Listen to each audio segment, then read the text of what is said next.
On today's In Conversation With, I had the opportunity to sit down with Canadian Space Agency astronaut Jeremy Hansen. We had an incredible conversation about Jeremy's path to becoming a Canadian astronaut and also the recent news that he is part of the Artemis II crew going to the moon. I hope you enjoy it as much as I did.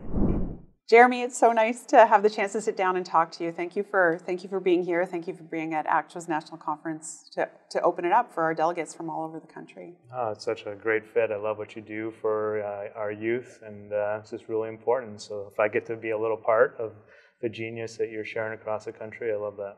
Thank you. So let's talk about your journey because, at ACTRA, one of the things that we try to tell kids about is, how do people actually become, in this case, an astronaut? What was the journey? I love the story about you being, in cadets when you were 12. Like, how do you go from being a cadet when you're 12 to now being this incredible, having this remarkable mission of being the first Canadian to go to the moon? Yeah, it's pretty extraordinary. I look back and I realized what I did was I set a goal of being a space explorer really early on. And you don't have to do that early on. You don't have to make a career choice when you're really young. But my mom will tell you that I was 5. I don't really remember, but I do remember the image that I saw that sort of caused me to say, oh, I want to go to space. And it was a picture of either Buzz Aldrin or Neil Armstrong standing on the moon, but it was under Neil Armstrong in Encyclopedia A. I was in there looking at airplanes because I loved airplanes, and they had this great section of airplanes in the encyclopedia I had at home. And I just came across Armstrong one day, and I saw that picture, and I was like, what? People went to the moon? And I turned my treehouse into a spaceship, started exploring space in my imagination. My jaw is like on the ground. I can't believe that this is your story. That's incredible. Yeah. Wow. Yeah, you turned your treehouse into a spaceship. It's really cool. I had like circuit breakers I found in the barn for switches. I had a control column that I made out of wood. Had dials out of cardboard and popsicle stick. I drew like planets and stars on the wall in crayon. Wow. And I just was exploring space in my imagination. But what really happened was I just never stopped talking about space. And so my parents knew I was interested in space. Eventually that led to a tour of the Kennedy Space Center. Teachers knew about it, and I had a few teachers that sort of grabbed me and used that inspiration that I had, that motivation, to start getting me to do some extra things, to go a little further in my learning. And then my dad said, you like flying, why don't you join Air Cadets? And so I did that. That led to the Armed Forces, and here I am. And here you are. It's incredible. And we're also proud to have you as a Canadian Space Agency astronaut being part of this incredible mission. What does it mean to you as a Canadian to be the first Canadian that's going to go to the moon? And can you just talk about what it means generally for space exploration? Mm-hmm. Yeah, I don't like to focus on the first. Our crew, a lot, we talk about the goal is to not be the last. And so, what can we use this mission for to set us up so that, be many more Canadians flying into deep space, Canadians walking on the moon, eventually walking on Mars. That's what this means. But it is worth thinking a little bit about how is it that Canada is the second country in the world to send a human into deep space? I mean, we are small but impactful to be in this position. And that's a huge opportunity for us to just celebrate a little bit. I can tell you, very frankly, it has nothing to do with me. The reason a Canadian is going to fly around the moon is because of decisions that have happened over decades. Yes.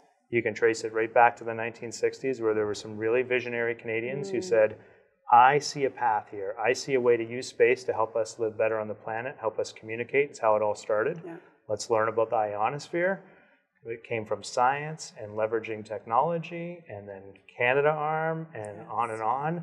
And here we are today on the world stage bringing real value. So what it means to me is, hey, let's celebrate our greatness in this country. Let's acknowledge the people we have, the brain trust we have and have developed, the industry. Our youth today should realize there is a ton of opportunity in this country for them. It's not going to fall in their lap. The world wants a piece of this too. And they're all looking at space and how they can play a role. But we are really well positioned. And if young Canadians are hungry, they can build whatever they want here. And, you know, I love your point about, you know, not focusing on the first, just making sure you're not the last. But it is remarkable that on your crew and your colleagues that are going to the moon with you, there are some notable firsts. And, you know, that speaks so much to the strides we've made and how important diversity is in STEM. I'm sure you appreciate that. I know you have. I've heard you speak about it before. Could you talk about what does that mean? Why is it important for us to make sure there's diversity in all fields of STEM, especially in space? And, you know, how do we make sure we do that for Canadian youth? It's just such an obvious thing. You know, every human being, and this is just a fundamental truth, every human being on this planet has equal value. You know, that's just a fundamental truth. We're all the same. We all have equal value. We all bring different strengths to the table. But if you really want to do great things, you need everybody contributing. Yes. You know, the goal of humanity, if we're really going to thrive, is everyone has to bring their meaningful contribution, something that you know when you're in it because it fills you up. You have this flow of energy and you're like, I love what I'm doing and I'm contributing. It has nothing to do with color of skin or race, gender, none of that. It has nothing to do with it. You want people in their areas of genius and passion. And if you really want to get stuff done, there will be diversity on your team. If there's no diversity on your team, you're leaving something behind. I couldn't agree more with the work that we're doing.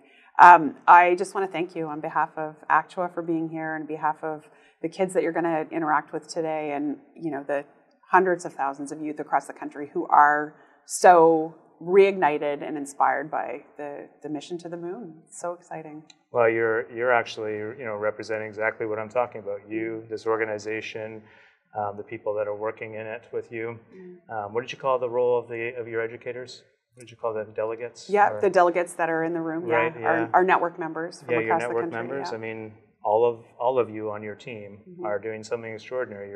You're using your gifts to lift up the country. It's amazing, amazing work. The fact that I get to be a little part of it is really awesome for me. So thank you. Thank you, Jeremy. We hope you enjoyed the conversation with Jeremy, and please follow along for more of these conversations with Canadian leaders.